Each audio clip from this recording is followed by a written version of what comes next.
Quran yang ada di Lauhil Mahfuz, fi Lauhim Mahfuz, yang ada di Lauhim Mahfuz itu susunannya pas macam susunan yang ada di Medan. Al-Fatihah, Al-Baqarah, Ali Imran, An-Nisa, Al-Maidah, susunannya pas. Lalu kemudian turun ke tempat transit namanya Baitul Izzah. Turun di tempat Baitul Izzah, berhenti dia di Baitul Izzah.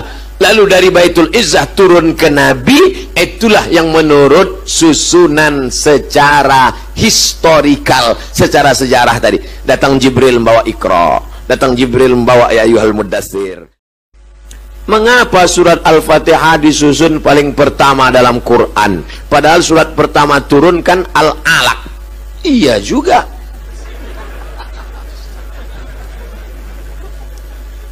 Di Medan nih kita kalau tanya jawab cerdas pertanyaannya. Nampak betul orang Medan nih hebat-hebat ilmunya. Tempat lain tanya, Ustadz, kenapa Nabi Adam sama Hawa itu nikahnya siapa pak kuahnya? Gitu. Awak pun bingung jawab. Kalau ini kan ilmiah dia.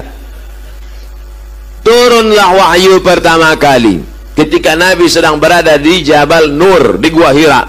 Iqra bismi rabbikal ladzi khalaq, khalaqal insana min 'alaqin, iqra wa rabbukal akramul ladzi 'allama bil qalam, 'allamal insana ma lam ya'lam.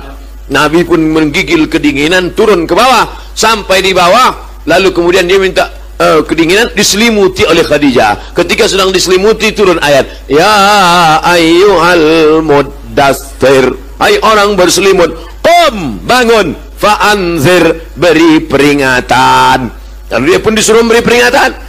Siapa yang mesti diberi peringatan? Turun yang ketiga, wa anzir ashiratakal aqrabin, berilah peringatan kerabat-kerabat dekatmu. Dipanggillah pakciknya, pamannya, bibinya semua, dibawanya ke depan bukit Jabal Safa, Jabal Marwah, bukit Safa, bukit Marwah. Nabi pun naik ke atas bukit Safa. Sampai di atas bukit Safa, Nabi berkata kepada orang Makkah, hai penduduk Makkah, kalau ku katakan di belakang Jabal Abi Quwais ini ada kafir musyrik yang mau menyerang kita, apakah kalian percaya? Sadaqnaka, kami percaya ya Rasulullah. Kalau ku katakan di belakang ini ada musuh mau menghancurkan Makkah, apakah kalian percaya? Kami percaya ya Rasulullah. Kalau ku katakan aku sudah dapat wahyu dari Jibril, aku Nabi, kalian percaya? Datang Abu Lahab, tabban laka ya Muhammad, celaka kau Muhammad.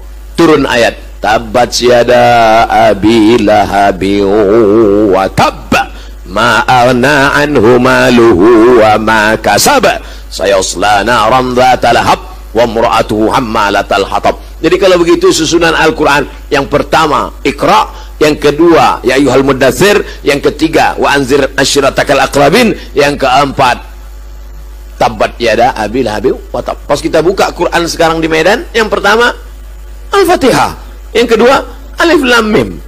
Jadi Quran mana Quran Medan nih?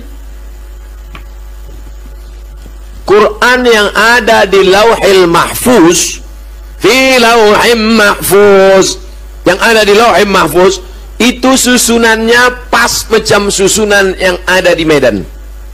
Al-Fatihah, Al-Baqarah, Ali Imran, An-Nisa, Al-Maidah, susunannya pas.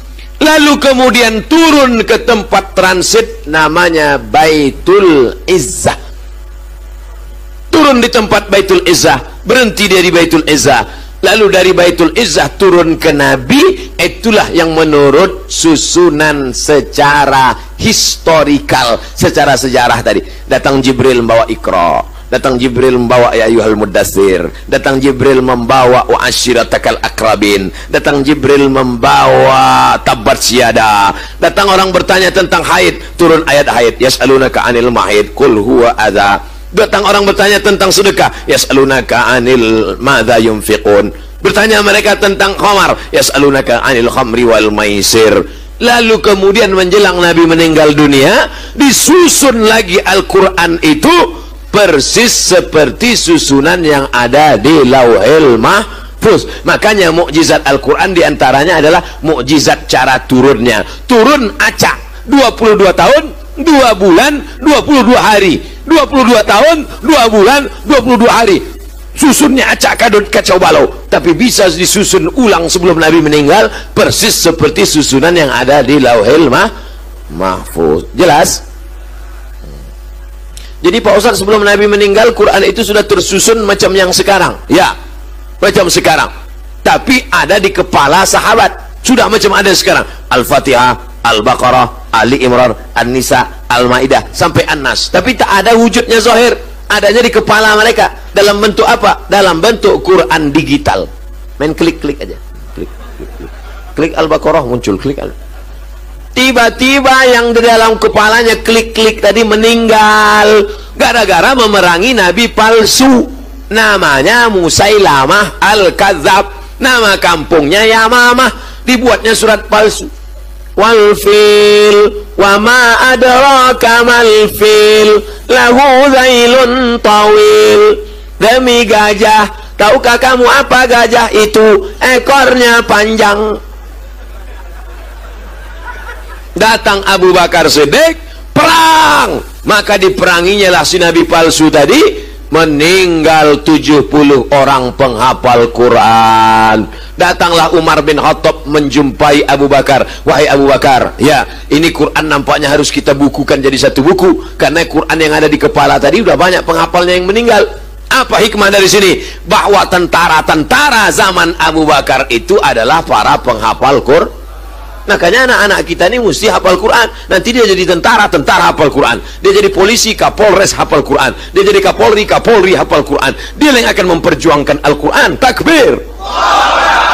Nah, lalu kemudian setelah itu kata Abu Bakar, aku tak mau membukukan Quran karena Nabi tak pernah menyuruh, Nabi tak pernah membuat. Maka kalau tak dibuat Nabi adalah bid'ah, wa kullu bid'atin dhalalah wa kullu dhalalatin finnar. Kata Umar, ini kalau tak kita buat nanti hafal penghafal sudah banyak meninggal, ada manfaatnya. Akhirnya Allah membukakan pintu hati Abu Bakar, lalu ditusunlah tim, diambillah Quran-Quran yang tertulis di pelepah korma, di tulang onta, di batu lepes. Akhirnya jadilah satu Quran tertulis, tapi sudah ada di kepala para sahabat, mutawatir.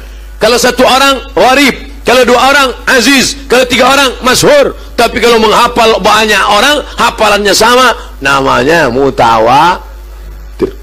Besok katanya ada pengajian Ustaz Somad ya? Ya. Jadi tak? Ini udah mutawatir ini. Nah, itu artinya udah viral nanti maksudnya.